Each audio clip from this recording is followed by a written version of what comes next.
Romeo 4 अध्याय। Abraham का उदाहरण। इसीलिए हम क्या कहें, हमारे शारीरिक पिता अब्राहम को क्या प्राप्त हुआ? क्योंकि यदि अब्राहम कामों से धर्मी ठहराया जाता तो उसे घमंड करने की जगह होती, परंतु परमेश्वर के निकट नहीं। पवित्र शास्त्र क्या कहता है? यह कि अब्राहम ने परमेश्वर पर विश्वास किया और यह उसके लिए धार्मिकता गिना गया। काम करने वाले की मजदूरी देना दान नहीं, परंतु हक समझा जाता है। परंतु जो काम नहीं करता वरन भक्तिहीन के धर्मी ठहराने वाले पर विश्वास करता है, उसका विश्वास उसके लिए धार्मिकता गिना जाता है। जिसे परमेश्वर बिना कामों के धर्मी ठहराता है, उसे दाऊद भी धन्य कहता है। धन्य है वे जिनके अधर्म क्षमा हुए और जिनके पाप ढांपे गए। धन्य है वह मनुष्य जिसे परमेश्वर पापी ना ठहराए। तो यह धन्य वचन क्या खतना वालों ही के लिए या खतना रहितों के लिए भी हम यह कहते हैं, अब्राहम के लिए उसका विश्वास धार्मिकता गिना गया। तो वह कैसे गिना गया?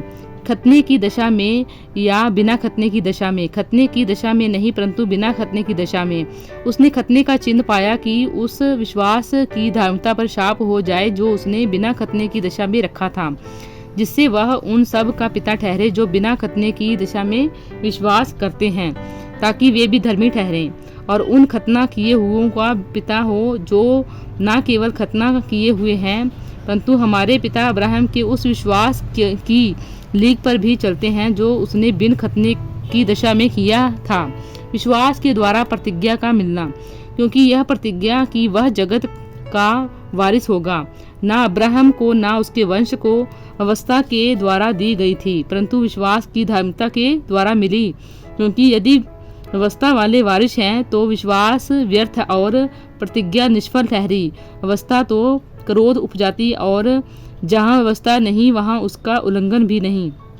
इसी कारण प्रतिज्ञा विश्वास पर आधारित है कि अनुग्रह की रीति पर हो, कि वह उसके सब वंशों के लिए दृढ़ हो, ना कि केवल उसके लिए जो व्यवस्था वाला है, वरन उनके लिए भी जो अब्राहम के समान विश्वास वाले हैं। वही तो हम सब का पिता है। जैसा लिखा है, मैंने तुझे बहुत सी जातियों का पिता ठहराया, उस परमेश्वर के सामने जिस पर उसने विश्वास किया और जो मरे हुओं को जिलाता और जो बातें हैं ही नहीं उनका नाम ऐसा लेता है कि मानो वे हैं। उसने निराशा में भी आशा रखकर विश्वास किया, इसीलिए कि उस वचन के अनुसार कि तेरा वंश ऐसा होगा, वह बहुत सी जातियों का पिता हो। वह जो 100 वर्ष का था, अपने मरे हुओं से शरीर और सारा के गर्भ की मरी हुई की सी दशा जानकर भी विश्वास में निर्बल ना हुआ और ना अविश्वासी होकर परमेश्वर की प्रतिज्ञा पर संदेह किया, पर विश्वास में दृढ़ होकर परमेश्वर की महिमा की और निश्चय जाना कि जिस बात की उसने प्रतिज्ञा की है वह उसे पूरा करने में भी समर्थ है। इस कारण यह उसके लिए धार्मिकता गिना गया और यह वचन विश्वास उसके लिए धार्मिकता गिना गया। ना केवल उसी के लिए लिखा गया, वरन हमारे लिए भी, जिनके लिए विश्वास धार्मिकता गिना जाएगा, अर्थात हमारे लिए जो उस पर विश्वास करते हैं, जिसने हमारे प्रभु यीशु मसीह को मरे हुओं में से जिलाया। वह हमारे अपराधों के लिए पकड़वाया गया था और हमारे धर्मी ठहरने के लिए जिलाया भी गया था। हम पढ़ेंगे भजन संहिता 4 अध्याय। सहायता के लिए संध्याकालीन प्रार्थना। हे मेरे धर्म में परमेश्वर, जब मैं पुकारूं तब तू मुझे उत्तर दे। जब मैं संकेती में पड़ा था तब तूने मुझे सहारा दिया। मुझ पर अनुग्रह कर और मेरी प्रार्थना सुन ले। हे मनुष्य के पुत्रों, कब तक मेरी महिमा का अनादर होता रहेगा? तुम कब तक व्यर्थ बातों से प्रीति रखोगे और झूठी युक्ति की खोज में रहोगे? यह जान रखो कि यहोवा ने भक्त को अपने लिए अलग कर रखा है। जब मैं यहोवा को पुकारूंगा तब वह सुन लेगा। कांपते रहो और पाप मत करो। अपने अपने बिछौने पर मन ही मन सोचो और चुपचाप रहो। धर्म के बलिदान चढ़ाओ और यहोवा पर भरोसा रखो। बहुत से हैं जो कहते हैं, कौन हमको कुछ भलाई दिखाएगा? हे यहोवा, तू अपने मुख का प्रकाश हम पर चमका। तूने मेरे मन में उससे कहीं अधिक आनंद भर दिया है जो उनको अन्न और दाखमधु की बढ़ती से होता था। मैं शांति से लेट जाऊंगा और सो जाऊंगा, क्योंकि हे यहोवा, केवल तू ही मुझको एकांत में निश्चिंत रहने देता है। अब हम पढ़ेंगे 1 शमूएल उसका 4। वाचा के संदूक का शीना जाना। शमूएल का वचन सारे इज़राइल के पास पहुंचा और इज़राइल फिलिस्तियों से युद्ध करने को निकले और उन्होंने एबनेजेर के आसपास छावनी डाली और फिलिस्तियों ने अपेक में छावनी डाली। तब फिलिस्तियों ने इजराइल के विरुद्ध पाँति बांधी और जब घमासान युद्ध होने लगा तब इजरायली फिलिस्तियों से हार गए और उन्होंने कोई 4000 इजरायली सेना के पुरुष को मैदान में ही मार डाला। जब वे लोग छावनी में लौट आए तब इजराइल के वृद्ध लोग कहने लगे, यहोवा ने आज हमें फिलिस्तियों से क्यों हरवा दिया। आओ हम यहोवा की वाचा का संदूक शीलो से मांग ले आएं और वह हमारे बीच में आकर हमें शत्रुओं के हाथ से बचाए। तब उन लोगों ने शीलो में भेजकर वहां से करूबों के ऊपर विराजने वाले सेनाओं के यहोवा की वाचा का संदूक मांग लिया और परमेश्वर की वाचा के संदूक के साथ एली के दोनों पुत्र ओपनी और पिनहास भी वहां थे। जब यहोवा की वाचा का संदूक छावनी में पहुंचा तब सारे इजराइल इतने बल से ललकार उठे कि भूमि गूंज उठी। इस ललकार का शब्द सुनकर फिलिस्ती ने पूछा, इब्रियों की छावनी में ऐसी बड़ी ललकार का क्या कारण है। तब उन्होंने जान लिया कि यहोवा का संदूक छावनी में आया है। तब फिलिस्ती डर कर कहने लगे, उस छावनी में परमेश्वर आ गया है। फिर उन्होंने कहा, हाय, हम पर ऐसी बात पहले नहीं हुई थी। हाय, मेरे महाप्रतापी देवताओं के हाथ से हमको कौन बचाएगा। ये तो वे ही देवता हैं जिन्होंने मिस्रियों पर जंगल में सब प्रकार की विपत्तियां डाली थी।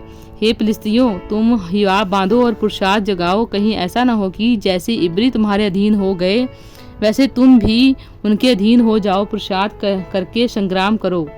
तब फिलिस्ती लड़ाई के मैदान में टूट पड़े और इजरायली हार कर अपने अपने डेरे को भागने लगे और ऐसा अत्यंत संहार हुआ कि 30,000 इजरायली पैदल खेत आए और परमेश्वर का संदूक छीन लिया गया और एली के दोनों पुत्र ओपनी और पिनहास भी मारे गए। एली की मृत्यु।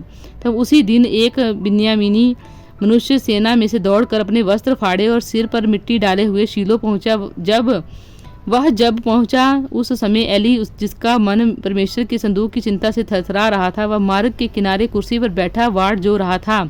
और ज्यों ही उस मनुष्य ने नगर में पहुंचकर वह समाचार दिया, त्यों ही सारा नगर चिल्ला उठा। चिल्लाने का शब्द सुनकर एली ने पूछा, ऐसे हुल्लड़ का हाहाकार मचने का क्या कारण है। और उस मनुष्य ने झट जाकर एली को पूरा हाल सुनाया। एली तो 98 वर्ष का था और उसकी आंखें धुंधली पड़ गई थी और उसे कुछ सूझता ना था। उस मनुष्य ने एली से कहा, मैं वही हूँ जो सेना में से आया हुआ हूँ और मैं सेना से आज भी भागकर आया हूँ। वह बोला, हे मेरे बेटे, क्या समाचार है। उस समाचार देने वाले ने उत्तर दिया, इजरायली फिलिस्तियों के सामने से भाग गए हैं और लोगों का बड़ा भयानक संहार भी हुआ है और तेरे दोनों पुत्र ओपनी और फिनहास भी मारे गए हैं और परमेश्वर का संदूक भी छीन लिया गया है। ज्यों ही उसने परमेश्वर के संदूक का नाम लिया, त्यों ही एली फाटक के पास कुर्सी पर से पिछाड़ खाकर गिर पड़ा और बूढ़ा और भारी होने के कारण उसकी गर्दन टूट गई और वह मर गया।